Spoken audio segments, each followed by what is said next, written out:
Yo mga idol, musta?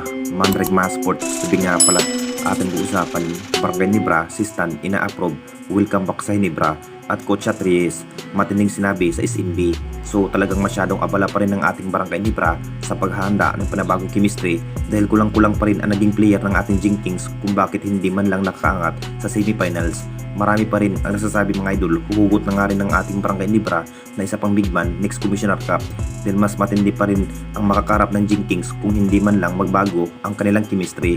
Ito na nga bang hinihintay ng lahat mga idol? Masasabing kunin muli itong si system mga idol para sa next Commissioner Cup. Ito na nga rin ang nagiging sinabi ni Coach Tim Con mga idol matapos natalo sa semis.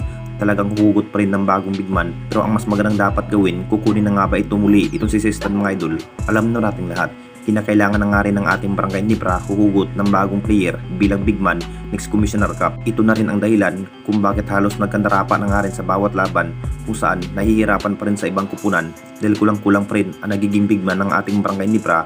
At ayon pa rin sa mga source mga idol, ina-approve na nga raw itong si Sistan mapupunta muli ng ating Barangay Nibra. Ito pa rin ang makakapantay sa mga big man, itong si Sistan mga idol. Siya na rin ang dahilan noon kung bakit nahihirapan nga yung SMB at pumirma na nga raw itong si Sistan mga idol ng bagong kontrata sa Hinebra. Magugulat pa rin ang lahat sa panibagong lineup ng Jing Kings next Commissioner Cup. Posibleng maaalis na rin sa lineup itong si Isaac Gu mga idol. Sabik na nga rin ang lahat na makita muli ang pagbabalik ng Jing Kings next season na may Sistan bilang big man at si Justin Brownlee pa rin ang magiging import para ipresenta nga ng ating Barangay Nibra. At dito na naman tayo sa isa pa nating balita. Coach Atries, matinding sinabi sa SMB.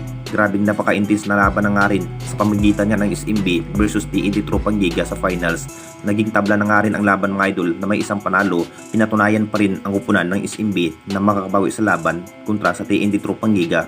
Panalo na nga rin ng SMB sa dulo mga idol na parang pisikalan na nga rin ang naging laban. Halos magalit na lang itong si Calvin Octana dahil sa pamisikal nga ni Cross at Chris Ross. Kung titignan nating lahat mga idol, naging match pa rin ang laban dahil nagsisimulan na nga rin ng SMB ang kanilang napakaangas na laro. Itong si Wami Chungsun mga idol na mistulang ganit na nga rin ng SMB. Halos sumirinder na lang itong si Coach Atries mga idol sa dulo. Marami pa rin ang nasasabi na parang niluluto na nga ba ang laban para manalo lamang ang kupunan ng SMB. Nakita naman nating lahat na walang lutuan nga ang naging laban. Sobrang napaka-intense pa rin ang laban. Pinatunayan pa rin ng SMB mga idol na kayang talunin ang TNT Tropang Giga.